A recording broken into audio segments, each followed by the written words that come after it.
JSAM ministries வழங்கும் வேதமும் குறளும்.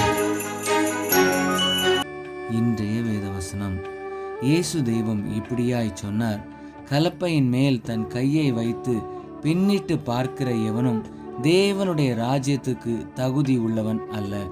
குறள் இப்படியாய் சொல்லுகிறது, எண்ணி துணிக கருமம், துணிந்த பின் எண்ணுவம் என்பது இழுக்கு.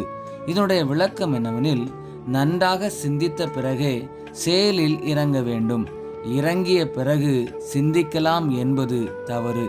வேதவசனத்தில் பவுல் அப்போஸ்தலன் இப்படியாய் சொல்லுகிறார், நான் அடைந்தாயிற்று அல்லது முற்றும் தேறினவனானேன் என்று எண்ணாமல் கிறிஸ்து இயேசுவினால் நான் எதற்காக பிடிக்கப்பட்டேனோ அதை நான் பிடித்து கொள்ளும்படி ஆசையாய் தொடருகிறேன்.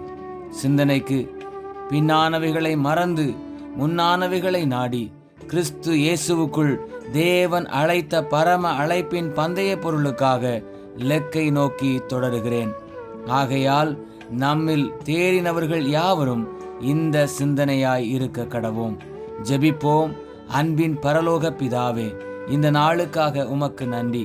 நாங்கள் உம்மை பின்பற்றுவதில் உறுதியாயிருந்து எல்லா சூழ்நிலையிலும் உம்மை இறுக பிடித்து கொண்டு பின்னோக்காமல் முன்னேறி சென்று பரலோக பாக்கியத்தை அடைய கர்த்தர் கிருபை தாரும். இயேசுவின் நாமத்தில் பிதாவே, ஆமேன். இந்த நாள் இனிய நாளாக அமைய வாழ்த்துக்கள்.